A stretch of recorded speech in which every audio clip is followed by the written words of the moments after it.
Hi guys, and welcome to our special little National Book Lovers live stream. And I appreciate you being here with me at a different time because I have a meeting in Tampa today at 4 o'clock.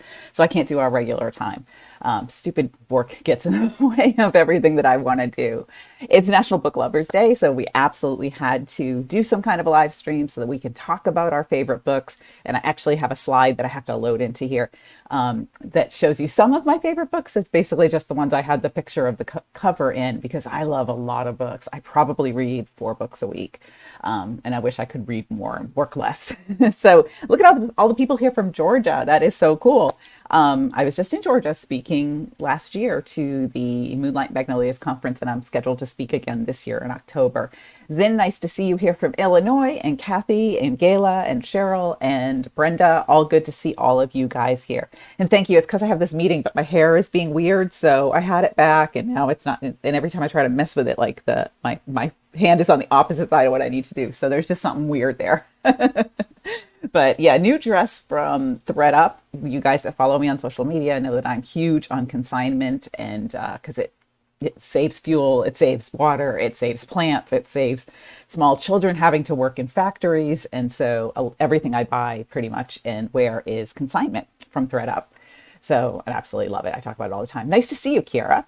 And so hopefully we're all going to get some time to write. I definitely have to be done right at 12 because I got to head right into Tampa for a meeting before the meeting, and have a pretty busy day today, but I'm excited to spend some time with you guys. So if this is your first time at a live stream, this one's a little bit different than what we normally do on Fridays at 4 o'clock Eastern.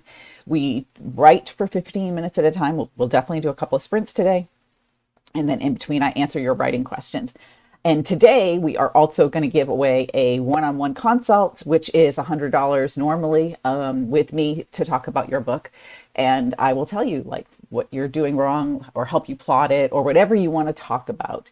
I just started offering those on my Writing Compelling Fiction Circle community, and I'll drop a link in there in a second, because that allows you to kind of send me some pages or send me a synopsis and talk to me about what is going on with your book.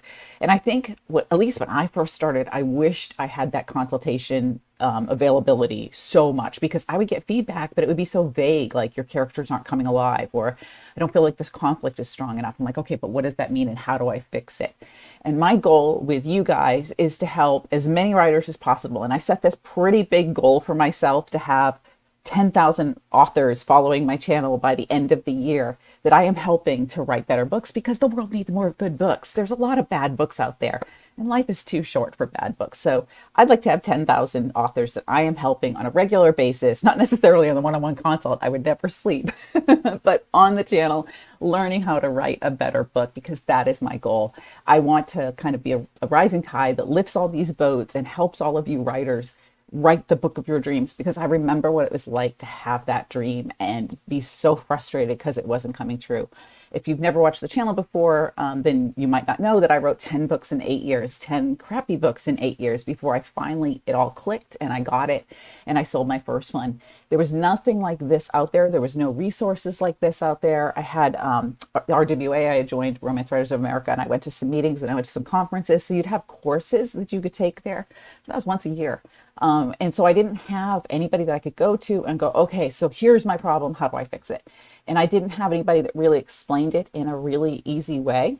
I think that a lot of writers are really good at writing, but not necessarily explaining the process, because it's such a thing that just kind of happens in the back of your head and you're not really sure how you put it together. But because I've taught for a long time, I've been able to kind of narrow down what my process is, put it into the Writing Compelling Fiction book and the Writing Compelling Fiction workbook, and then bring it to you guys on the channel. There's also not a lot of people out there that have experience that are teaching writing. There's a lot of people that have written 1 book, and a ridiculous amount of people on YouTube that have written 0 books that are teaching people how to write. And I'm sorry, but if you want to become a full-time making money from your books author, you can't learn from somebody that has never done it, that has 0 experience in the industry. Because this concept of writing a book is not something that you can just teach without actually knowing it. It's not like, watching a YouTube video and figuring out how to paint a wall. That's a completely different thing than teaching somebody how to write a book. So that's like a really big, long explanation of why I started the channel. Anyways, and thank you, Gayla. And Vagrant, Massachusetts, nice to see you. I am a Massachusetts native, so I'm glad I don't live there anymore because it's cold in the wintertime. But I do love Massachusetts. And that my daughter has actually a tattoo on her shoulder from Massachusetts that is, I'm trying to download, I'm trying to do two things at one time. Apparently I cannot multitask. But because she loves Massachusetts so much, even though she only lived there till she was 3.5, 4, she has that tattoo because she loves that state. All right, so I'm going to drop the link to the consult into the chat because I just blabbed your ears off about it. And then I'm going to share some of my favorite books before we get started writing. And when we're writing, I'll try to fix my weird hair today because it's just so, like I cannot get to the right side of my head to fix it. So there's the link to that. And here is some of my favorite books. And I just, like I said, I just kind of compiled what I had pictures of because it was like a last minute thing. I was going to bring them all. And then I thought, okay, then I'm going to have this ginormous stack behind me. And I don't keep all of the books that I read. I, kind of go and give, share the wealth and give them to other people. And thank yous then. It looks okay. It's getting there. It's a big meeting that I have this afternoon, so I'm definitely going to have to fix it before I leave. But Mystic River by Dennis Lehane. Dennis Lehane is my #1 favorite author ever. Gone Baby Gone and Mystic River are two of my favorite books I've ever read. And one of the things I forgot to bring was the book that my grandmother gave me. That was the first adult book that I read.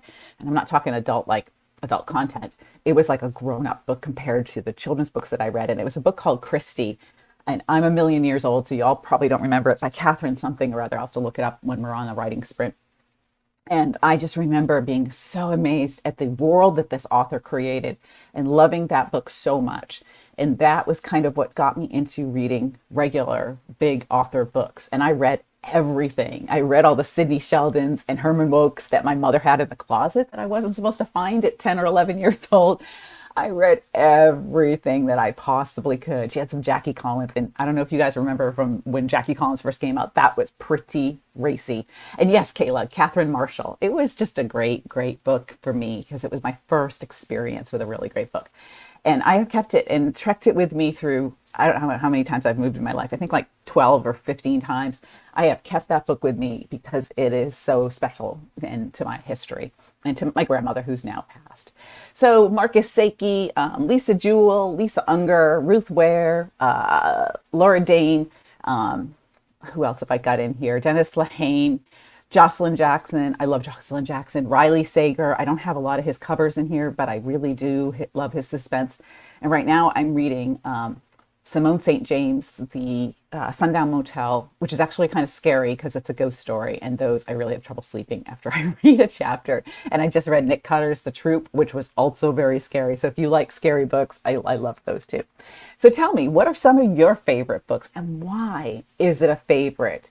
For me, these are authors, particularly Dennis Lehane, that have such a beauty to their words that sometimes I get so wrapped up in just one paragraph and think, this is an amazing, amazing paragraph. How did they capture all of this in here?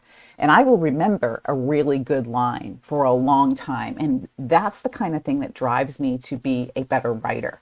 Like I remember reading one time many, many years ago, Stephen King described a snowflake skating down a window. And it was one of the more picturesque lines I'd ever read. And like I said, it was a bazillion years ago. And I thought, okay, I love that because I can see it. It's a picture. And I want to do the same thing with what I'm writing. And Cheryl, yes, Simone St. James, The Sundown Motel has been so good so far. I really like it.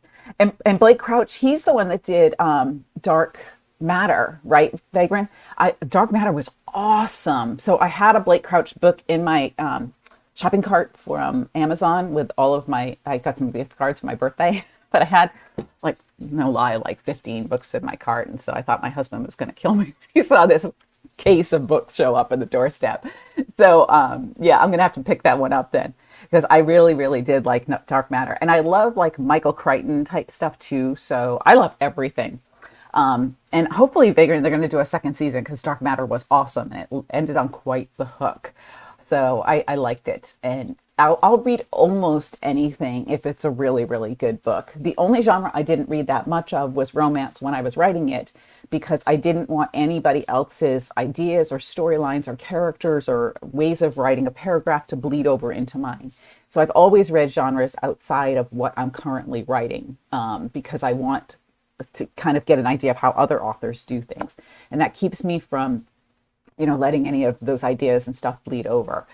Right now I'm writing supernatural suspense, so I'm going to have to probably stop reading some of those pretty soon so that I'm not inspired by them the way that I'm not end up with some of those ideas in my books. But The Paris Apartment by Lucy Foley, really good. I want to see the guest list. I want to read that one. I just finished Secluded Cabin Sleep 6. Pretty good. It was really interesting. So there's been a lot of books that I've read. And Dorothea Brenton Frank. I don't think I've ever read any of those. Low Country of South Carolina. That's cool. Linda Goodnight. Linda Goodnight is an amazing human being and an amazing author. I just love her. And Tina Radcliffe, also a great writer and a great person. I've known Linda for a bazillion years. And it's funny, my kids used to take me to Barnes & Noble and they would walk me through the store and be like, do you know this person and this person? And honestly, the author world is pretty small. And I'd be like, yeah, I've met him, I've met her, I know this person. I've met a lot of bigger named authors, really big authors. The only one I haven't met is Stephen King, and I would love that. He lives just like an hour and a half south of me, so I would love if I could run into him. Agatha Christie, I used to love her books. I think I went through every one of them when I was younger because I stayed with my cousin when I was like 11 or 12.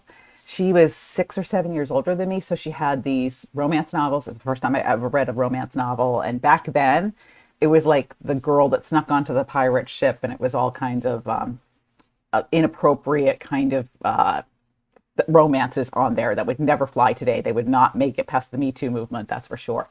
But I remember reading all of those and being amazed. And then I read everything that she had from Agatha Christie. Stranger in Strange Land, Dune 7th. Yes, my husband loves Dune. He has watched Dune 1 and Dune 2, like 15 times. I'm sorry, I could not get through the movie the first 30 minutes and I was like, I'm out. It was too boring to me. But Nora Roberts is awesome. And Kuntz, yes, his earlier books are really good. I just read The Other Emily, and there was some plot holes in there. And I don't want to disparage somebody that is obviously way ahead of where I'm at, but I wasn't as impressed with it as I was by some of the others. Walter Mosley, I have not read him before. That sounds really, really good. And yes, the stories are so awesome. When you find a great book and you find a great author, it is just so exciting because then you have like this treasure that you can share with other people. And some of my books, like In a Dark, Dark Wood, I lent to a friend and she lent it to a friend and now it's not coming back. And I'm very upset about that. So if I really love a book, I will keep it forever and ever and ever. And if you lend it out and people don't give it back, it's aggravating for sure. Okay, so let's do a little bit of writing. Let's just do little 10-minute sprints because I don't know if everybody here is here for writing today. And what happens is I'll play a little bit of music. We'll work on our books. I'm working on a supernatural suspense. And yes, Nancy Drew. I love Nancy Drew. I think I read every single one of those. And the Hardy Boys. I remember checking them all out of my school library and just being amazed at how prolific the Nancy Drew author was. Yeah, those were really, really good. Okay, so let's do 10 minutes. And if you have a question about your writing, drop it into the comments. And in 10 minutes, I will come back and I will answer it. If you're stuck on your plot or you're stuck on different things, you can ask it and I will do that. And Gayla, do I have a book out now? I don't have one that's like right now. I have one coming out in January. I had one come out. Oh, it's not here. I had one come out 4 months ago, I think.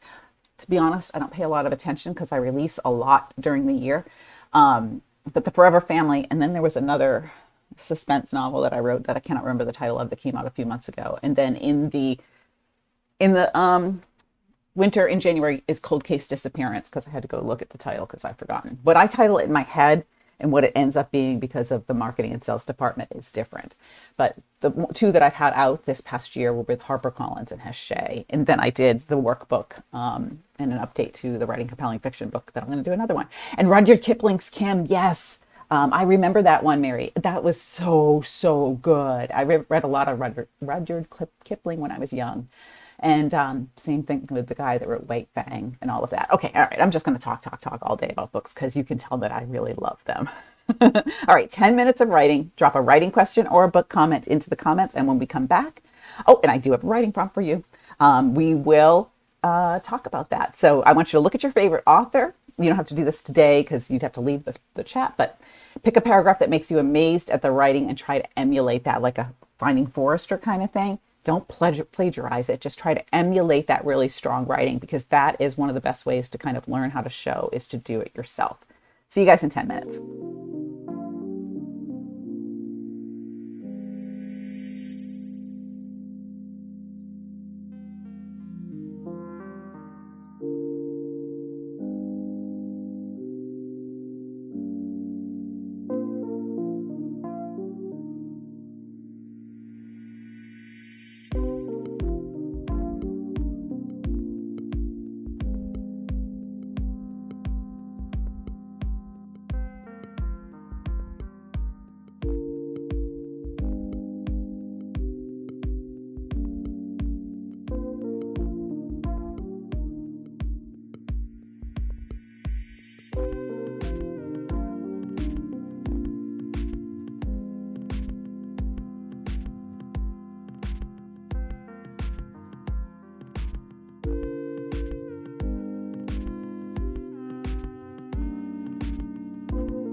But my time always goes so fast. So I'm glad to see you guys here. Um, and Cold Case Disappearance Gala. Yes, that's oh, Christmas Eve is my release date. It says January on my spine. See how much I pay attention to that? Not very much. So Cheryl asked, why would a thug like Caulfield care about Sissy killed her mother? And if he cared about her, he must have looked for her after he killed her mother. My question is why? If she witnessed it, he would want her to be dead.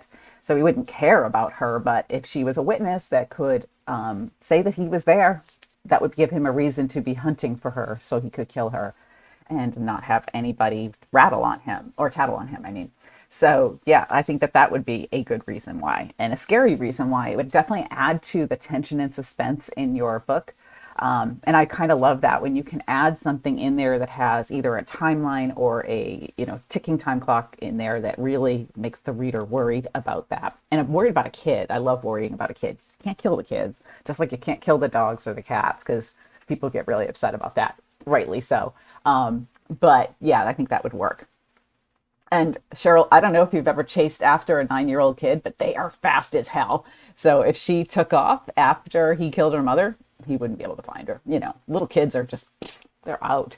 And I'm sure, like, yeah, it's been a while since I've had to chase after a kid, but now I have a grandbaby. So in a couple of years, I'll be running after this kid. And Cheryl, you need to figure this out. But wouldn't you think that he'd see her, because otherwise he wouldn't know that she was a witness? So yeah, you don't have to have me figure it all out. You can absolutely figure it out. Just kind of think it through, like what would make him want to kill her because she was a witness, and how would he know she was a witness because he saw her? So just when you kind of come up with an idea like that, just kind of explore all the different possibilities and just let your mind go, because there's a lot of different possibilities in there. And yeah, I would imagine that he saw her. So did everybody write on that? I wrote just a little bit. I started a new chapter with a new character that I thought of last night. And as I started writing it, I thought of a really great twist that goes along with the book. So I'm super excited about that. Gayla, 14 grandchildren. Holy crap. That's a lot. That's a big Christmas. So we only have the one. I don't expect that we'll have a lot of others anytime soon. Thank goodness, because my husband and I, my second husband, and I just got married 2.5 years ago. So, and yes, Cheryl, you have great writer instincts. You do just need to trust them, because I think when we struggle with things, or we struggle with one component of our writing, like maybe one part of your plot is just a mess, and then you just kind of like don't rely on those writer instincts that you have, because you think, well, I got this wrong, I'm probably getting this wrong. And absolutely not. You probably have the right things in the right places. And I talk to you guys about this a lot. You have all of these jigsaw puzzle pieces, and sometimes they're just put together wrong. I mean, you can do that in a jigsaw, right? Because that piece really looks like it fits there. All the shapes match and the colors kind of match. But when you step back from the puzzle, you can see that that piece is wrong. Up close, you might not be able to see it, but when you step back, you can see that it's wrong. And do not discount your gut. If you're writing and you're stuck, and I have a video coming out. Oh, actually, I think it's the one that's out right now. The one about when to give up on a book. If your gut is telling you that something is wrong, then something is wrong. And 99.999% of the time, it is the plot. Usually the internal plot, not always, but a lot of times it's the external plot. So that is probably what is going on when you get stuck. I'm not talking about you specifically, Cheryl, but anybody. When you get stuck, it is generally a plot problem, and you have, liken it to knitting a sweater. You have dropped a stitch somewhere, and you got to go back and find it. And it's really kind of all about kind of stepping back so you can see that whole puzzle at one time instead of getting so close into it. So walk away from the book for a few days, or, take a drive and think it through, talk it out loud in the car. I used to do that all the time, particularly before cell phones were invented. So I am sure that people driving past me thought I was crazy, but I will talk through my plot to myself when I'm driving or out walking or something like that, and sort of figure it out. Because sometimes I just need to play my own devil's advocate and figure it out. And Vagrant writing a section where the main character is hearing an offer from an otherworldly patron of sorts. I hope that it is an offer with some strings that creates a nice little twist for your character. And yeah, I'm sure that the grandkids will keep you young and keep you in shape, because you got to run after those kids. Zin, write a 40 to 50K fan fiction novel, but can't pry your own ideas out of your head. And I think that that's a common problem, because sometimes when you're starting off with something else that is an existing idea, like for me to take people's pages and add to them, I do it super, super fast because I already have an existing skeleton and I can see what needs to happen next because I'm on the outside looking in. But a lot of times when it comes to my own stuff, I will miss a lot of things until I can have that objective thought from behind, from away from it. So that is very common. Fan fiction, like the groundwork is there for you because you already have an existing storyline, existing character. So I think it's very easy. And doing your own, it can be a lot harder and a lot more intimidating because you don't have that structure and you've got to create it. I highly recommend downloading the free handouts from the Writing Compelling Fiction Circle community if you guys aren't already there. And I'll drop a link in there to it so that you have that. Here it is. So that will really help you a lot with sort of planning out your book if you don't already have that plan, because that's what you need, is to have a plan in place. And it gives you, even if you only do some of the exercises and not all of them, having some kind of at least a loose structure really helps. I'm not a person that likes like a 90-page outline and a ton of things figured out. I like to kind of let my gut direct me to writing. But having at least some of these things figured out does help me get started and figure out where I'm going. So that hopefully will be a nice help to you guys. And I think a lot of people feel like writing should just happen naturally. Like, I should just be able to write this story. I can tell the story. And it doesn't really work that way. You know, you can't just set out and build a house, because even though you know how a house works, and I use this analogy a lot, setting out and building it from scratch without a set of plans, it's going to go bad. So you absolutely need some kind of a plan in place because it gives you a direction. And we may all be natural storytellers, everybody that's here on this live stream, but that doesn't mean that we don't need to go in with some kind of a structure and some kind of a plan. And don't feel bad if things go sideways, or you write stuff that you don't use, or you write entire chapters that you delete, or maybe a whole book that you delete. One of the things that I talked about in the video from this week was how many books I've started and not finished. Like I have a billion of them that I have done that for, because sometimes it's just not enough of a book, the idea for an entire novel. And sometimes it's just not, here we go, here's the link to this video. Sometimes you don't have enough of a character or enough of a plot, or you're not excited about it. There are a lot of different things that can go wrong. Or maybe it's not just where you're at experience-wise, because sometimes I started a lot of books that I didn't really know how to construct the next level of it when I was first starting out. So don't feel bad. Every single one of those is a little bit of a education for you. And so sometimes you've got to abandon it and move on, and sometimes you've got to kind of dig in and finish it. And only you can know whether which is the right decision for you. And Zin, thank you so much for buying the writing books. I'm hoping that they're really helpful to you guys. And I do think that it's not sitting here, but I think I'm going to update the Writing Compelling Fiction book itself, the original book, to reflect some of the things I've talked about in the videos, in my spare time. Because I have so much of that. Somebody yesterday was like, hey, when are you going to start a podcast? And I'm like, I have no idea when I'm going to have time to start a podcast. I may just take a lot of what I've done on the videos and turn it into a podcast, but not start recording one, because there's only so much bandwidth in my day. All right, let's do another 10 minutes. And if you have a writing question, feel free to drop it in there and I will play some music and we will come back to talking about our favorite books and our writing problems.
There we go. Another 10 minutes. They go so much faster when it's just 10 minutes.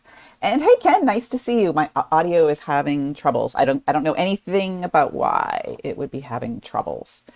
I'm telling you, the audio thing is always a issue here. I am not a tech person. That's my husband's job.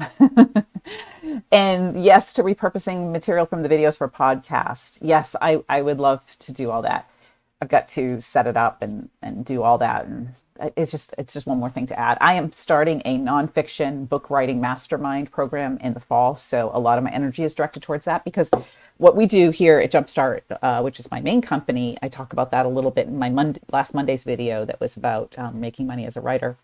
We work with a number of clients on writing books, and we can only work with so many a year, even though I have a pretty decent sized team of writers and editors that work for me. So the mastermind is going to allow a lot of people to take part of what we do here at my company and then still write a book.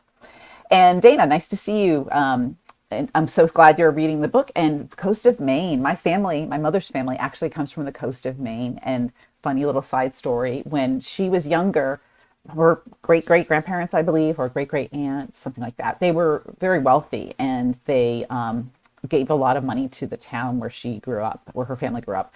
And there was a library named after her family up there for many years. And then like everybody died out, I guess. They stopped giving money. I don't know, but the library no longer exists. But I did go up and see it a long, long time ago when I was probably in my mid-20s and got to see a picture of some of my very, very distant in the past relatives because they had a lot of family artifacts up in the second story of the library, which was really cool. And thank you for reading the book. I appreciate that. I always appreciate you guys doing that. And any questions that you guys ask, anything that you talk about, one of the things that's coming, I think that the video for this week was from a question that somebody asked on the live stream about when to give up on a book. And then Monday is my how to plot your book in an hour video, because I've seen a lot of like plot your book in a day kind of things. And really, I'm not quite sure what takes people a day to do it.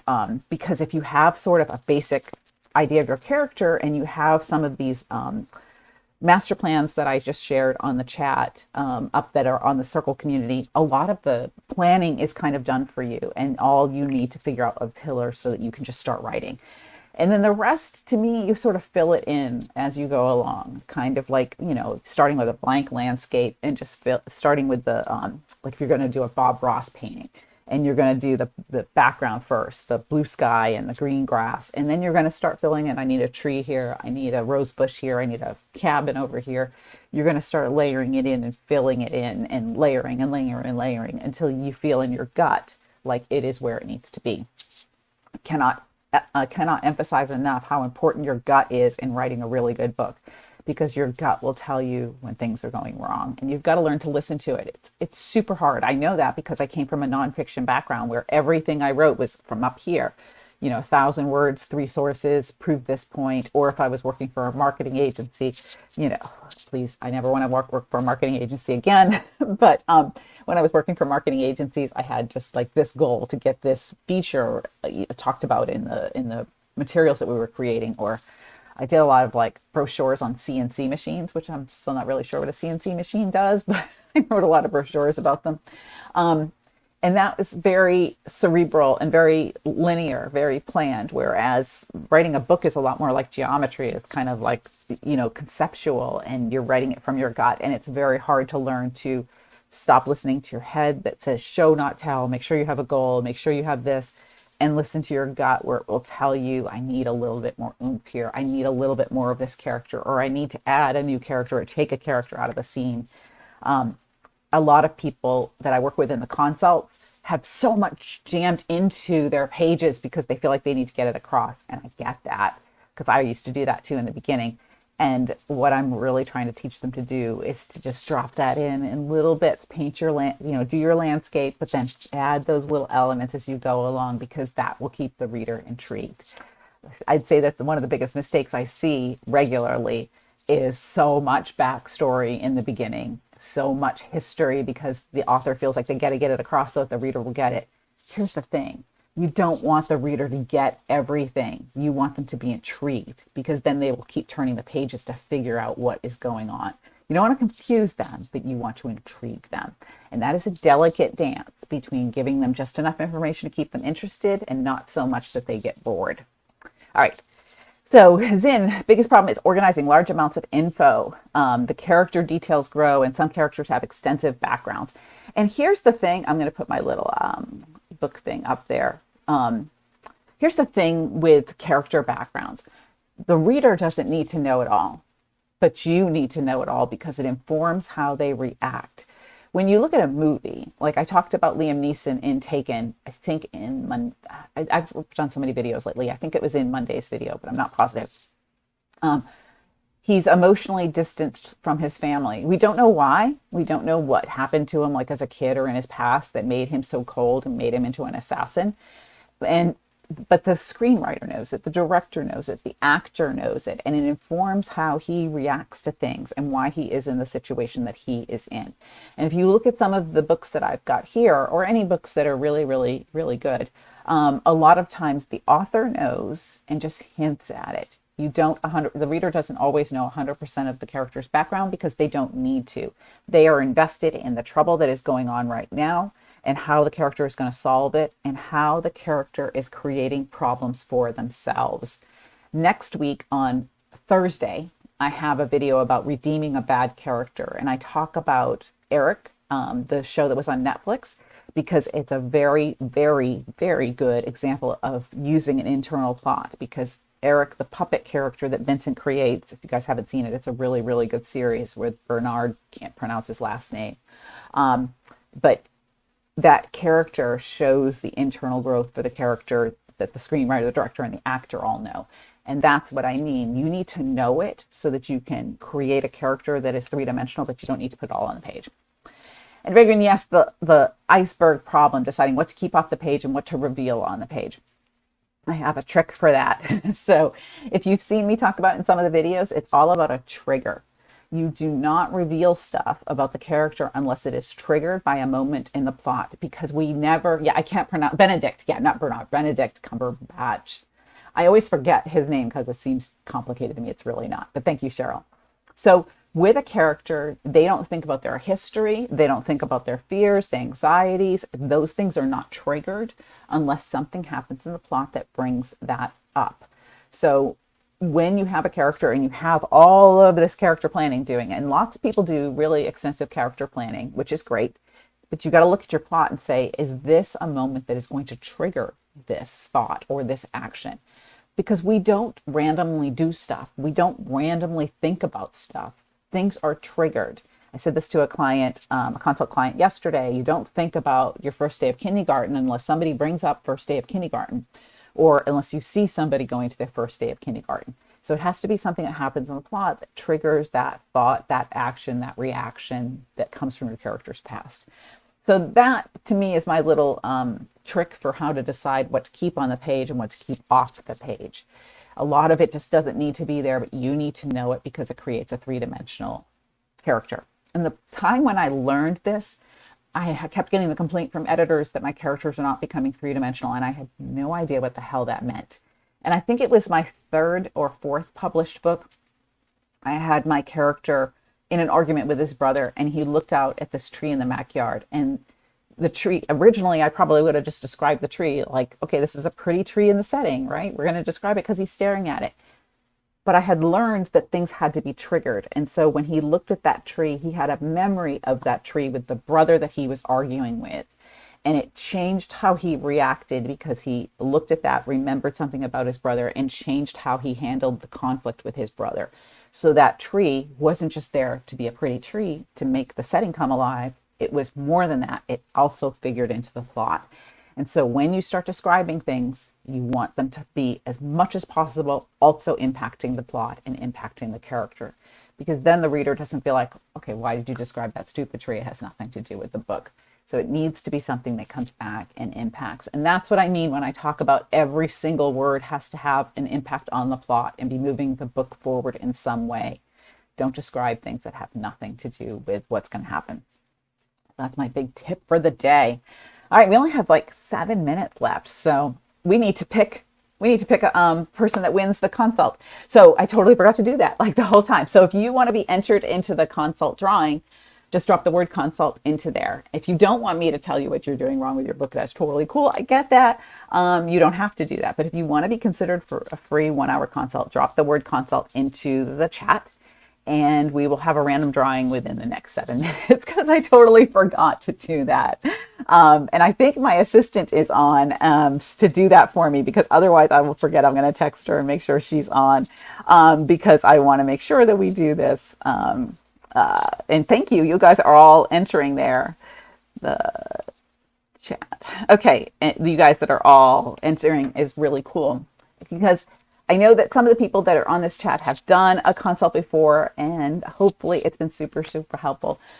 It is hard to hear criticism. I get that. I used to have a critique partner that I still go to from time to time with new projects, who was very direct with what I was doing wrong. And she was very right. I mean, she was absolutely right in what she was analyzing and finding wrong in my books.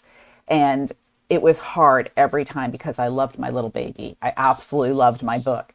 And when she would say things that were wrong, I would have to take a minute, like a day, and process it, because my first reaction was to defend it and be like, well, this is why I'm doing it. Because I get really defensive and protective of my book. But what she taught me was invaluable about really digging deeper. And when I get not a rejection letter, but a revision letter from my editors, same thing. I'm just like, oh, they didn't love every single thing. But 99% of what they tell me to do is absolutely right and spot on. And there's always that little percentage that I know deep in my gut won't work. And so I don't change that thing, because even though I'm coming from the outside looking in on your book, not everything I tell you is going to work for your book or for you, because nobody knows your plot and your characters as well as you guys do.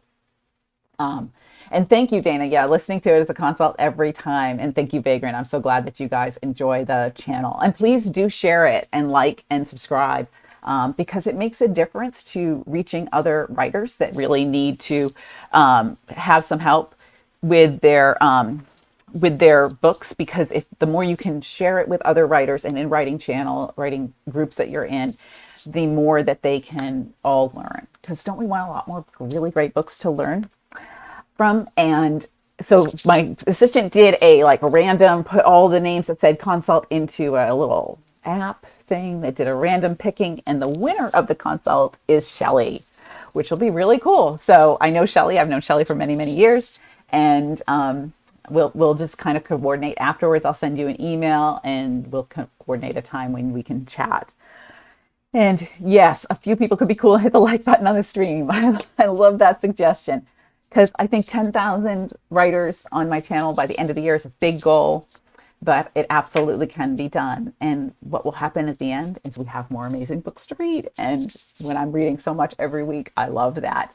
So there's a lot of people out there that are like this close to becoming an amazing author. And it's just that little itsy bitsy hurdle that you have to get over to learn. And thank you, Dana. Your writing class group starts in September, and telling them of my channel. I appreciate that very much. And if you guys are a member of a writing group and you guys bring in speakers, I do speak all the time. And I do online classes and webinars and things like that. And that was how I got to go to Georgia and speak at the Moonlight Magnolias last year, which was an amazing conference. And you guys absolutely should go if you haven't gone and you're anywhere near Atlanta in October. It's a really great conference. It's a small enough conference that you get to talk with everybody, and the people I don't know if it's the Southern hospitality or what, but the people that run the Moonlight Magnolias conference are some of the most gracious, supportive people I've ever worked with when I've been speaking before.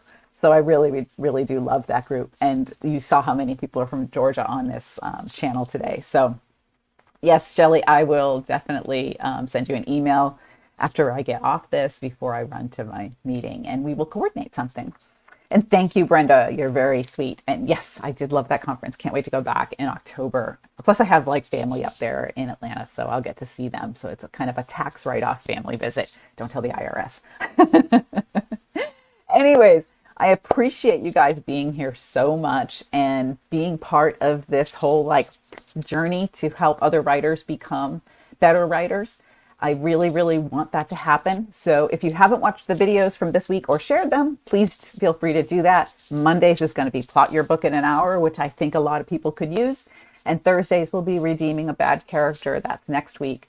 This week I've got Making Money as a Writer and When to Give Up on a Book. So check out the channel, check out the videos. If you have something that I haven't covered on the channel, feel free to drop me a note or drop a comment anywhere on the channel, and I will see it, because my goal here is to help you all reach that next level of writing. And if you want to join our next live stream, it will be next Friday at 4 p.m. Eastern Standard Time. We will do more writing and less talking, unless you guys have a lot of writing questions. So I appreciate you all being here today and celebrating National Book Lovers Day with me. And I will see you all on the other side of the page. So thank you all. Have a great weekend.